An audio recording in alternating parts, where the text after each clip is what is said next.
प्रभु यीशु ख्रिस्त में मेरे प्यारे भाइयों और बहनों, सबसे पहले आइए पिता परमेश्वर को हम अपने पूर्ण हृदय से धन्यवाद दें। उसने हमें सुरक्षित रखा, हमारे परिवारजन को हर एक बीमारी से बचाया। इन सब के लिए वह धन्यवाद योग्य है। आज का वचन जो हम अध्ययन करेंगे वह कहीं ना कहीं हमारे हृदय को टटोलेगा, हमें एक आईना के सामने खड़ा रखेगा। क्या हमने कभी अपने जीवन में एक अदृश्य दीवार का महसूस किया है जो हमारी तरक्की या हमारे बरकत को रोक रहा है? कई लोग आज भी निरंतर प्रार्थना करते हैं लेकिन उन्हें जवाब नहीं मिल रहा। चर्च जाते हैं, हर एक आध्यात्मिक कार्य करते हैं, लेकिन कहीं ना कहीं कुछ कमी सी लग रही है। उन सारे ख्यालों में, उन सारे एहसास में आज का वचन हमें रास्ता दिखा रहा है, हमें उस बात से अवगत करा रहा है कि कहाँ चूक हो रही है। तो आइए आज का वचन का हम अध्ययन करें, जो कि लिया गया है नीति वचन की पुस्तक से, अध्याय 28 पद संख्या 13, और वह इस प्रकार है। जो अपने अपराध छिपा रखता है उसका कार्य सफल नहीं होता, परंतु जो उन्हें मान लेता और छोड़ भी देता है उस पर दया की जाएगी। प्यारे भाइयों और बहनों, कितना शक्तिशाली है आज का वचन। आज का वचन हमें साफ साफ दर्शा रहा है कि छिपाने का भयानक आत्मिक परिणाम क्या होता है। आज वचन जब कहता है जो अपने अपराध छिपा रखता है, इसका अर्थ क्या है? कवर करना, चादर डालना या अनदेखा करना। बाइबल कहती है कि जो अपने अपराधों पर चादर डालता है उसका कार्य सफल नहीं होता। इसका मतलब है कि हम अपनी आत्मिक और भौतिक उन्नति पूरी तरीके से फ्रीज कर देते हैं, ठप कर देते हैं। आप चाहे कितनी भी योजनाएं बना लें, कितना भी दान दे दें, लेकिन अगर जीवन में छिपा हुआ कोई भी पाप या कड़वाहट है तो स्वर्ग का झरोका हमेशा हमारे लिए ब्लॉक रहेगा। प्यारे भाई और बहनों, वचन कितनी खूबसूरती से हमें दूसरा कदम बताता है कि हमें मान लेना है। परमेश्वर सर्वज्ञानी है, वह आपके छिपाने से पहले ही सब कुछ जानता है। जब आप अपने पाप या गलती को मान लेते हैं तो आप परमेश्वर को कुछ नया नहीं बता रहे होते, बल्कि आप अपने घमंड को तोड़कर उसके न्याय और सच्चाई से सहमत हो रहे होते हैं। और यह मसीह को प्रिय है। यही मसीह जीवन का असली पहचान पत्र है। प्यारे भाई और बहनों, जब भी हम बुरे कामों को छोड़ते हैं, अपने पाप को त्यागते हैं, तो उसे हमें एक अनुग्रह मिलता है। सिर्फ मान लेना काफी नहीं, वचन कहता है और छोड़ भी दो।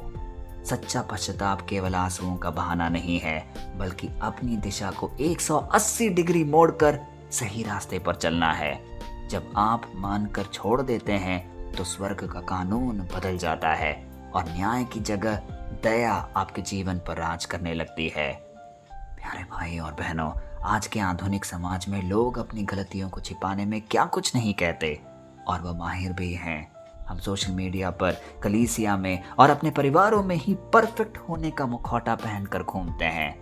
हम अपनी चिंताओं, अपनी कड़वाहट और अपने गुप्त पापों को दिल के किसी कोने में दबा कर रखते हैं और सोचते हैं सब कुछ सही है, परमेश्वर मुझे आशीष देगा।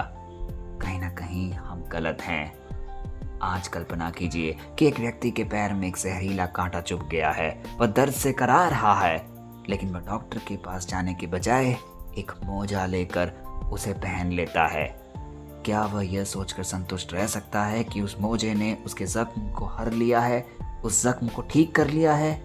नहीं, वही जहर धीरे धीरे उसके पैर को सड़ा रहा है। एक दिन वह पैर काटने की नौबत आ जाती है। प्यारे भाई और बहनों, हमारे गुप्त अपराध, हमारे भीतर का गुस्सा, कड़वाहट और छिपा हुआ पाप भी कुछ इसी जहरीले कांटे की तरह है। आप चाहे कितना भी अच्छा मुखौटा पहन ले, जब तक वह कांटा बाहर नहीं निकलेगा आपका जीवन सफल नहीं हो सकता। आज उस मुखौटे को उतार फेंकने का वक्त आया है। अपनी कमजोरियों को यहोवा के सामने पूर्ण दिल से खोल दीजिए, क्योंकि जब आप अपने जख्मों को छिपाना बंद करते हैं तो परमेश्वर उसे चंगा करना शुरू करता है। प्यारे भाइयों और बहनों, यदि आज का वचन अपने हृदय में संजो कर रखेंगे तो निश्चय ही हमारे अंदर एक निर्णायक बदलाव आएगा। तो आइए कुछ पल मौन रहकर अपने सारे गुप्त पाप को याद करें, कुछ ऐसे पाप जो हमने किसी को नहीं कहे, ना ही परमेश्वर के सामने हमने रखे हैं। आज वह समय है जब उन सारे अवसरों को हमें एक कृतज्ञपूर्ण और पाप बोध के साथ परमेश्वर के सामने रखना है, और फिर देखिएगा किस प्रकार हमारा जीवन बदलना शुरू करेगा। आइए ये प्रार्थना बोलें। हे सर्वशक्तिमान, परम पवित्र और करुणामय पिता परमेश्वर, आज हम तेरे इस कड़े लेकिन जीवन देने वाले वचन के खोजी बनकर तेरे चरणों में आते हैं। हे प्रभु, आज इस प्रार्थना सभा में जो कोई भी इस वचन को सुन रहा है, उसके हृदय को ये वचन छू ले, जिससे कि जो भी गलतियां, जो भी पाप, जो भी कड़वाहट उनके जीवन में दबे हुए हैं, उनके मनों को आज अपनी पवित्र आत्मा की शक्ति से छू ले। हे पिता, हमें वो साहस दे कि हम अपने मुखौटे को उतार सकें और तेरे सामने अपने अपराधों को मान सकें। हमारे शरीरों को, जो तेरा पवित्र मंदिर है, यीशु के सामर्थी नाम पे उसे धो डाल, जिससे हम पूरी तरीके से शुद्ध हो जाएं। जो लोग आज अपनी भूलों को छोड़कर नया जीवन शुरू करना चाहते हैं, उन पर अपने अद्भुत अनुग्रह की मूसलाधार बारिश उड़ेल दे। हम विश्वास करते हैं कि आज तेरे इस पवित्र वचन के द्वारा हमारे शारीरिक और आत्मिक पाप सब धुल गए हैं और हम अब से बहुतायत की जिंदगी जिएंगे। यीशु के जीवित और सबसे सामर्थी नाम पे ये सारे निवेदन हम मांगते हैं, आमीन। प्यारे भाइयों और बहनों, आज के इस प्रार्थना सभा के बाद जब हम प्रस्थान करें तो अपने अपने पापों और गलतियों के बोझ को कुछ पल अपने सीने से उठाकर परमेश्वर के सम्मुख रखें। जब जब हम एक पाप बोध के साथ पिता परमेश्वर के सामने पाप स्वीकार करते हैं, तब तब हमारा जीवन बदलने लगता है। आज के बाद शैतान के इस झूठ में मत जीना कि अगर तुमने अपनी गलती मानी तो तुम बर्बाद हो जाओगे।